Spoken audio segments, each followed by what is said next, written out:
So in service of the video game project that I'm working on, which is based on the Trojan War, it's a turn-based RPG where I'm working on it in such a way that it revolves around a lot of text and written content. And anybody who's been watching my development videos knows that that I've been doing a lot of note-taking and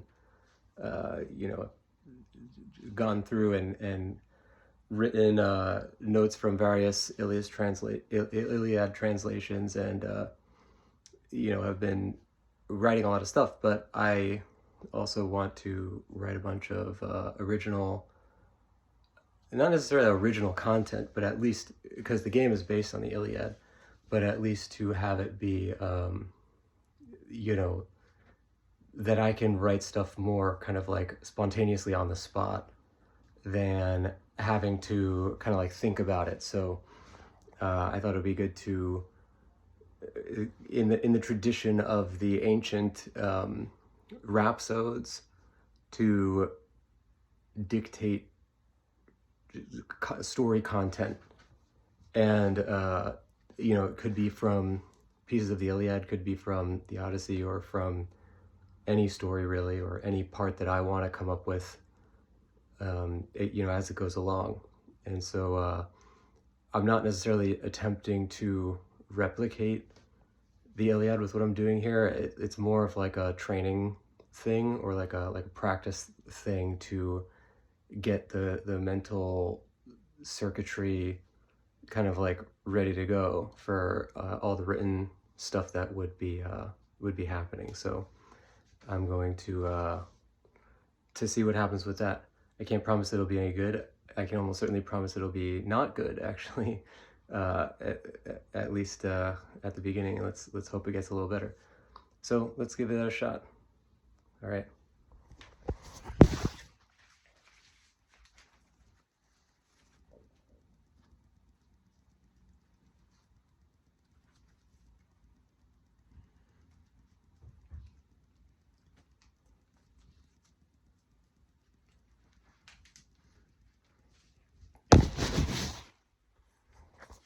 So I don't know if you can, I can't see you, but so in the actual tradition of Homer, who is said to have been blind, and many of the ancient Greeks who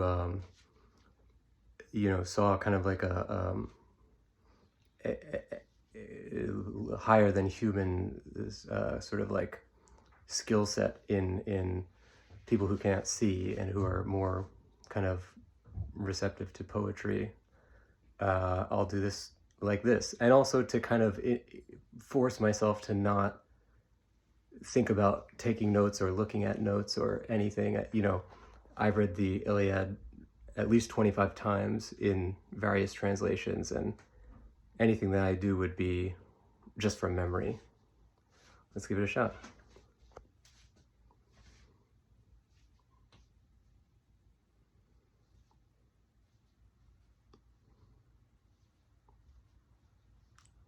Sing, goddess, sing of the wrath of Peleus' son, Achilles.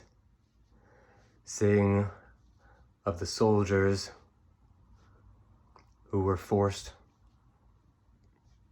into the earth, into the life-giving ground, all because of a quarrel between the son of Atreus and Peleus' swift-footed son. Who began it? Who began this quarrel? The son of Leto and Zeus. Lord Archer Apollo shot his plague arrows at the camp of the Achaeans as they sat outside the god-built burg of Troy. And why? Why did this occur? For that, goddess, we must look to the son of Atreus. It was Chryse who came to the Achaean camp, begging for his daughter back after a raid.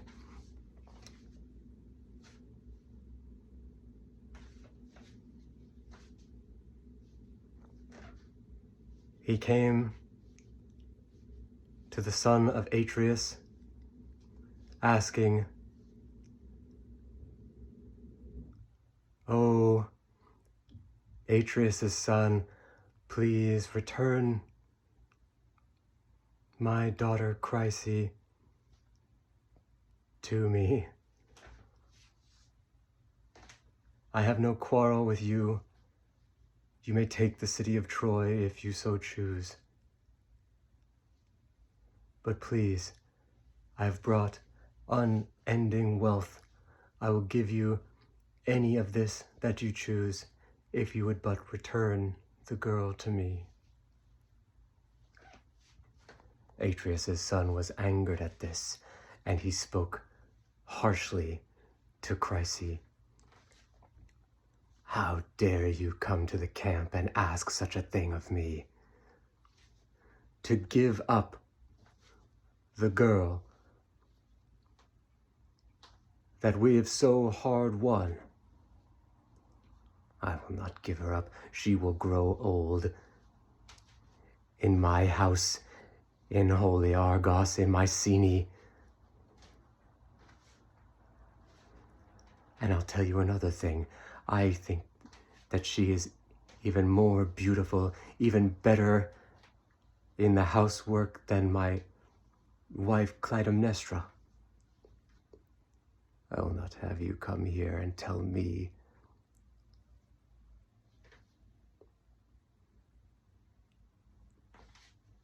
of what I should be doing with my own slaves. Get out of here with your scepter, said to be sacred to Lord Apollo. I laugh at this. This is nothing but a piece of wood and a tied-on ribbon. Get out of here before I beat you with it." So spake the son of Atreus. And Chryses returned, crying all the way, his tears falling, mingling with the ocean stream, until he reached his own encampment, and he raised his arms and spake to the sky. "O Apollo, Lord of the sun, please shine down upon me if ever I have offered you sweet sacrifices and the first fruits of any feast. Please right this wrong that has been done to me by Atreus' son and the Achaean force." The bright Lord heard this prayer, and he shot down, rained down his gentle arrows, causing woe and misery wherever they went. First, the dogs. The dogs would turn wild and fall down all across the camp until shortly after it spread to the men. And all who came near were soon buried under one common grave mound.